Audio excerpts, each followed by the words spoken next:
আসসালামু আলাইকুম। আমন্ত্রণ বাংলা ভিশন সংবাদে আপনাদের সাথে আছি সেলিনা মালিক সুমি। সরকারি চাকরিতে কোটা সংস্কারের দাবিতে সারা দেশে সকাল সন্ধ্যা অবরোধ কর্মসূচি পালন করছে কোটা বিরোধী শিক্ষার্থীরা। ঘোষণা অনুযায়ী ঢাকা বিশ্ববিদ্যালয় কেন্দ্রীয় লাইব্রেরির সামনে সমবেত হয়ে শাহবাগ সহ রাজধানীর বিভিন্ন পয়েন্টে অবস্থান নিতে শুরু করেছে আন্দোলনকারীরা। দাবি আদায় না হওয়া পর্যন্ত রাজপথে না ছাড়ার হুঁশিয়ারি দিয়েছেন তারা। গতকাল সংবাদ সম্মেলনে আন্দোলনরত শিক্ষার্থীরা সারা দেশে এই অবরোধের কর্মসূচি ঘোষণা করে। এদিকে কোটা ইস্যুতে হাইকোর্টের রায় স্থগিত চেয়ে আপিল বিভাগের পূর্ণাঙ্গ বেঞ্চে বেলা 11:30টায় শুনানি শুরু হবে।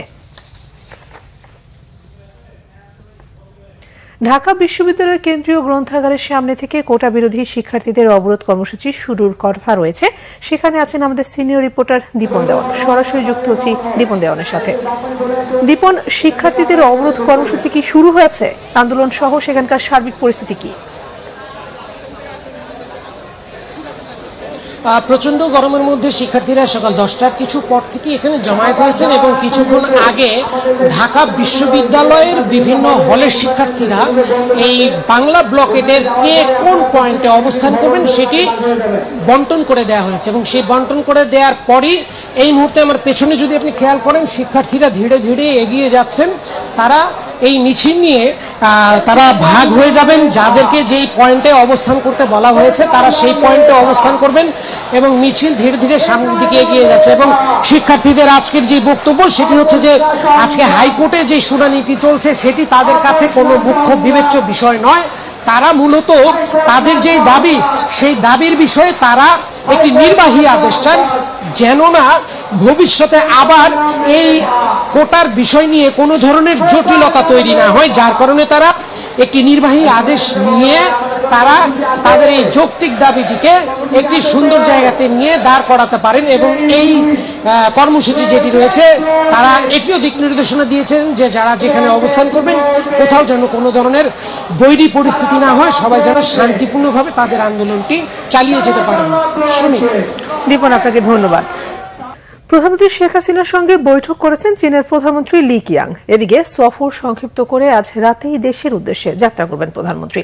বেজিং সময় সকাল 11টায় দেশটির প্রধানমন্ত্রীর কার্যালয় গ্রেট হলে পৌঁছালে প্রধানমন্ত্রী শেখ হাসিনাকে স্বাগত জানান চীনের প্রধানমন্ত্রী লি কিয়াং। এরপর দুই প্রধানমন্ত্রীর মধ্যে হয় একান্ত বৈঠক। দুদেশের স্বার্থ সংশ্লিষ্ট নানা ইস্যুতে আলোচনা হয় তাদের মধ্যে। দুপুরে গ্রেট হলে চীনা প্রেসিডেন্টের সঙ্গে শেখ হাসিনার বৈঠক হবার কথা রয়েছে। শেখ হাসিনা ও শি জিনপিং এর উপস্থিতিতে দুই দেশের মধ্যে কয়েকটি চুক্তি ও সমঝোতা স্মারক সইয়ের কথা রয়েছে। এদিকে বেইজিং সফর সংক্ষিপ্ত করে আজ রাতেই প্রধানমন্ত্রী শেখ হাসিনা দেশে ফিরবেন বলে জানিয়েছেন পররাষ্ট্রমন্ত্রী ডক্টর হাসান মাহমুদ। তিনি জানান, কাল 11 জুলাই সকালের বদলে আজ রাতে ঢাকার উদ্দেশ্যে রওনা হবেন প্রধানমন্ত্রী। সিলেট, সিরাজগঞ্জ, টাঙ্গাইল সহ বেশ কিছু জায়গায় বন্যার পানি কমতে শুরু করেছে। তবে দুর্ভোগ কমেনি বানভাসীর। সিরাজগঞ্জের কাজীপুরের মেঘাই ঘাট পয়েন্টে যমুনার পানি কমেছে। তবে এখনও পানিবন্দী 80,000-এরও বেশি মানুষ। তলিয়ে আছে গ্রামীণ সড়ক। চর ও নিম্নাঞ্চলের 6,497 হেক্টর ফসলি জমি প্লাবিত। নদী তীরবর্তী এলাকাগুলোতে দেখা দিয়েছে তীব্র ভাঙন। পানি কমার সাথে সাথে বন্যা কবলিত এলাকায় ডায়রিয়া সহ নানা রোগবালাই দেখা দিয়েছে খাবার, বিশুদ্ধ পানি ও গোখাদ্যের সংকটও। এদিকে টাঙ্গাইলের প্রধান 3টি নদীর পানি কমতে শুরু করেছে। তবে শাখা নদীগুলোর পানির বৃদ্ধি অব্যাহত আছে। এই কারণে জেলার সার্বিক বন্যা পরিস্থিতি কোথাও উন্নতি হয়নি। পানিবন্দী হাজার হাজার মানুষ। কুড়িগ্রামে ব্রহ্মপুত্র, ধরলা ও দুধকুমার নদীর পানি কমতে শুরু করলেও এখনও বইছে বিপদসীমার উপর দিয়েই। কোটা বাতিলের সিদ্ধান্ত অবৈধ ঘোষণা করে হাইকোর্টের রায়ের বিরুদ্ধে আবেদনের উপর আপিল বিভাগের শুনানির সংবাদ সংগ্রহে হাইকোর্টে আছেন সহকর্মী সৈকত সাদিক। সরাসরি যুক্ত হচ্ছি তার সাথে। সৈকত, আপিল বিভাগের শুনানির বিষয়ে সর্বশেষ কি তথ্য আছে আপনার কাছে? কোটা পুনর্বহাল করে হাইকোর্ট যে রায় দিয়েছিল সেটাকে স্থগিত চেয়ে ঢাকা বিশ্ববিদ্যালয়ের দুই শিক্ষার্থী যে আবেদন করেছিল সেটা কিন্তু আজকে সকাল 9টায় শুনানির কথা হচ্ছিল।